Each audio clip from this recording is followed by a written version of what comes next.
itu ada latar belakang. Studi kelayakan bisnis adalah sebuah dasar yang memulai apakah kegiatan bisnis ataupun investasi yang dilakukan layak untuk dijalankan.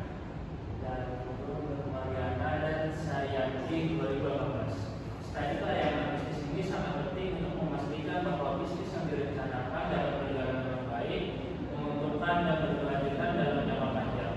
Namun, studi kelayakan bisnis tidak hanya menganalisis layak atau tidak layak dari suatu bisnis tersebut dibangun, tetapi juga saat dioperasikan secara rutin dalam rangka mencapai keuntungan yang maksimal untuk waktu yang tidak ditentukan. Studi kelayakan bisnis bertujuan untuk memberikan gambaran tentang kemungkinan dan kelayakan suatu bisnis dengan memperhatikan beberapa aspek, yaitu aspek pasar dan pemasaran, aspek teknis dan operasional, aspek manajemen, aspek hukum, dan aspek keuangan. Di sini ada nasi padang. Baru nasi padang adalah jenis usaha kuliner yang menyajikan makanan khas daerah Padang, Sumatera Barat. Warung ini umumnya menyediakan berbagai macam lauk pauk yang disajikan dengan nasi putih. Warung nasi padang memiliki ciri khas tersendiri, yaitu terdapat varian menu yang berbagai macam yang disajikan di atas meja pelanggannya. Berbagai menu yang ditawarkan merupakan menu-menu yang berat seperti rendang, ayam pop, gulai, sambal balado, dendeng, dan lain sebagainya. Warung nasi padang juga memiliki cita rasa yang khas, yang mana mereka menggunakan bumbu dan rempah-rempah khas Padang sehingga memberikan rasa pedas dan gurih yang kental. Selain penyajiannya juga disajikan dalam porsi kecil di piring-piring kecil sehingga pelanggan dapat memilih dan mencicipi berbagai jenis lauk. Untuk profil usahanya, warung nasi padang Ascendio Putra ini dimiliki oleh Uda John Iskandar dan memiliki 3 karyawan, yaitu istri dan 2 adik iparnya.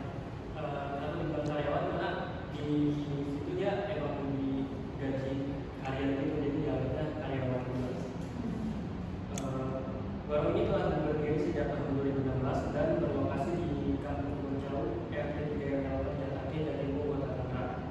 Area tersebut merupakan area dengan lalu lintas yang ramai sehingga memberikan keuntungan dalam hal aksesibilitas dan potensi pasar. Selanjutnya itu ada aspek legalitas. Itu yang pertama ada nama usaha warung nasi padang Ascendio, lalu ada alamat yang beralamat di Kampung Bojau RT 3 RW 8 Jataki dan Ibu Kota Tangerang, Banten. Lalu ada nomor telepon 08528 731. Usaha ini belum memiliki aspek legalitas resmi, jadi dia cuma izin dari warga setempat atau RW. Lalu itu ada Segmentasi, targeting, dan positioning. Segmentasi pasarnya, segmentasi demografis berbagai dan konsumen usia di antara 5 tahun sampai 60 tahun dari berbagai kalangan.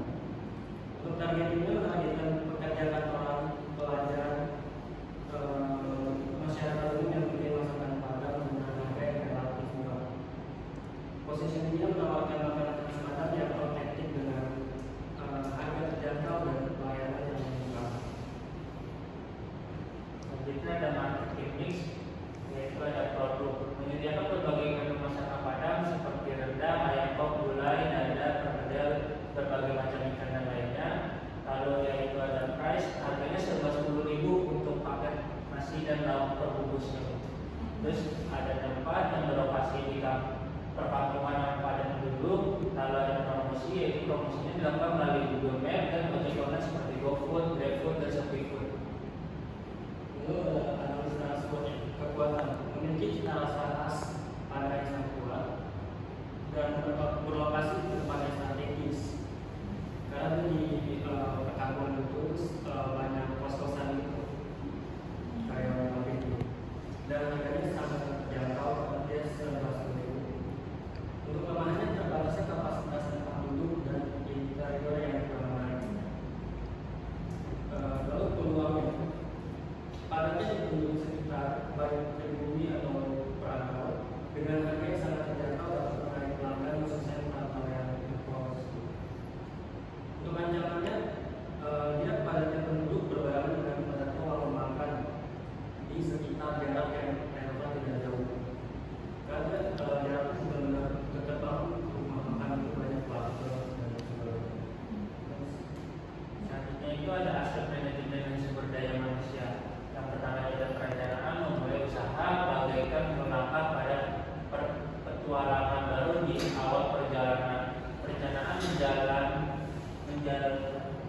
menjadi kompas yang menurut arah dan strategi bagi usaha kami. Perencanaan terbagi menjadi dua tahap, yaitu jangka pendek dan jangka panjang. Lalu selanjutnya ada kemampuan pemilik dengan berbekal pengalaman belasan tahun bekerja di rumah makan Padang dan juga perencanaan yang dibangun dengan matang. Ia yakin bahwa mereka dapat menjalankan usaha ini dengan sukses dan menjadikannya sumber penghasilan utama mereka. Selanjutnya itu ada tenaga kerja dan gaji. Pemilik tetap menerapkan sistem gaji pada dua IPK-nya bahkan istrinya.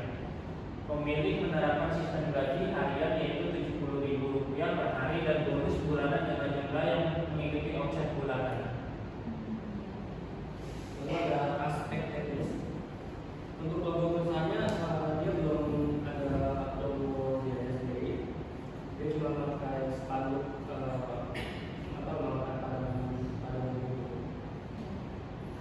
Terus untuk akses menuju lokasi, untuk akses sangat mudah dilalui karena tempat usaha ini terletak di pinggir jalan dalam perkampungan yang menjadi jalan tanah. Namun sulit untuk pengendara mobil karena jalannya itu hanya pas untuk satu pengendara di jalan perkampungan. Untuk teknis penjualan seperti rumah makan Padang atau umumnya, pembeli bisa datang langsung ke tempat kami untuk memilih menu apa yang ingin mereka beli, lalu ingin makan di tempat atau dijemput atau seperti itu. Untuk pembayaran dia bisa cash, transfer, dan dia juga bisa secara kredit. Lalu untuk segmentasi pasar yang lebih luas, kami juga menjual melalui online atau aplikasi web. Selanjutnya itu ada aspek finansial. Investasi awal sewa tempat itu 12 juta per tahun. Lalu ada posisi 25.000 per unit. Di sini dia memiliki 8 unit. Lalu ada meja makan 400.000 per unit. Dia memiliki 2. Lalu ada kipas angin yang ada 150.000 per unit. Di tempatnya ada 2. Lalu ada pajangan etalase total 800.000 beserta piring, mangkuk, baskom dan lain-lain. Lalu ada meja kasir 200.000. Lalu ada lampu 20.000 per piece. Dia ada 4 piece. Jadi totalnya semuanya itu ada 13.595.000. Lalu kesimpulannya, warung nasi Padang Serbero yang dibina oleh Joni Iskandar pada tahun 2015 telah menunjukkan potensi yang signifikan dalam industri kuliner di kawasan Tangerang. Dengan lokasi yang strategis, warung ini berhasil menarik perhatian konsumen berkat kualitas rasa yang otentik, harga yang terjangkau, dan pelayanan yang ramah. Tadi kaitan bisnis ini menilai berbagai aspek seperti pasar teknis, manajemen, dan hukum untuk memastikan bahwa warung nasi Padang tersebut layak dijalankan dan memiliki potensi untuk berkembang lebih lanjut. Untuk ini lampirannya, kebetulan saudara Ayu itu nggak bisa waktu wawancara kerja, jadi saya sendiri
Tingkat